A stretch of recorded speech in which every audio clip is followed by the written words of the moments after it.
Hai semuanya. Di video pembelajaran kali ini kita akan membahas tentang konsep dasar ilmu ekonomi. Ada yang tahu nggak sih konsep dasar ilmu ekonomi itu apa? Ya, betul sekali. Konsep dasarnya ialah kebutuhan dan alat pemuas kebutuhan. Simak terus ya videonya sampai akhir untuk mendengarkan penjelasannya. Selamat menyaksikan. I got so much motherfucking design on right now. Break it down, bring it back, make it clap. I got 3 old thoughts, new block, where that thing. Bitches on my line, and you know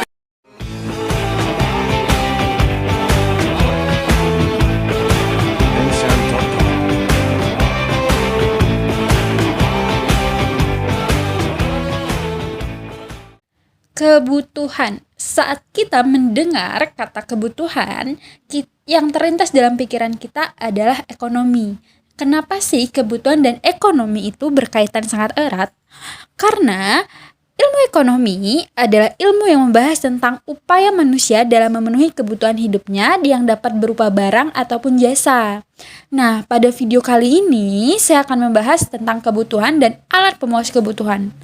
Kebutuhan sendiri adalah hasrat yang timbul dalam diri manusia yang jika tidak dipenuhi dapat mempengaruhi keberlangsungan hidupnya. Misalnya, manusia membutuhkan makan. Jika manusia tidak makan, ia tidak akan mempunyai tenaga untuk memenuhi kebutuhan. Nah, ternyata kebutuhan sendiri itu ada beberapa jenis. Para ekonom mengelompokkan kebutuhan sendiri itu menjadi 4 jenis. Yang pertama, ada kebutuhan berdasarkan intensitasnya, di mana ada 3 jenis model kebutuhan di sini. Pertama, kebutuhan primer. Kebutuhan primer adalah kebutuhan yang harus dipenuhi. Jika tidak dipenuhi, maka akan mempengaruhi keberlangsungan hidup manusia. Biasanya kita menyebutnya dengan kebutuhan pokok. Contohnya seperti pangan, sandang, dan papan, seperti makanan, begitu. Yang kedua, ada kebutuhan sekunder. Kebutuhan sekunder adalah kebutuhan yang timbul setelah kebutuhan primer. Contoh dari kebutuhan sekunder ini seperti lemari, meja makan, dan peralatan rumah tangga. Kemudian yang ketiga ada kebutuhan tersier.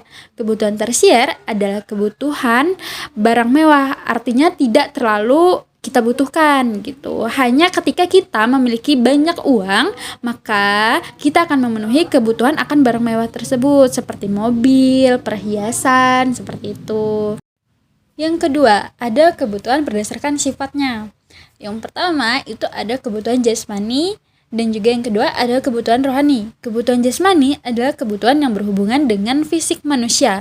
Contohnya seperti berolahraga, istirahat. Sedangkan kebutuhan rohani adalah kebutuhan yang berhubungan dengan jiwa manusia. Contohnya sendiri seperti beribadah, sekolah, dan juga liburan. Yang ketiga, ada kebutuhan menurut subjeknya. Di mana yang pertama itu ada kebutuhan perorangan. Kebutuhan perorangan adalah kebutuhan yang hanya melibatkan pribadi seseorang. Misalnya, kacamata hanya digunakan untuk orang yang membutuhkan kacamata, dan alat petani digunakan untuk orang yang bekerja sebagai petani. Yang kedua, ada kebutuhan masyarakat. Kebutuhan masyarakat adalah kebutuhan yang memang melibatkan umum atau masyarakat seluruhnya, contohnya seperti jalanan umum. Yang terakhir yaitu yang keempat, kebutuhan berdasarkan pemenuhannya. Dalam pemenuhannya ini ada 2 jenis kebutuhan. Yang pertama ada kebutuhan sekarang. Kebutuhan sekarang adalah kebutuhan yang harus dipenuhi saat itu juga. Misalnya saat kita sakit, kita perlu dibawa ke rumah sakit saat itu juga. Yang kedua ada kebutuhan akan mendatang. Kebutuhan mendatang adalah kebutuhan yang pemenuhannya dapat dilakukan akan datang, tetapi juga bisa disiapkan untuk sekarang. Jadi contohnya seperti payung. Payung kita gunakan saat hujan tiba. I fucking with these hoes out.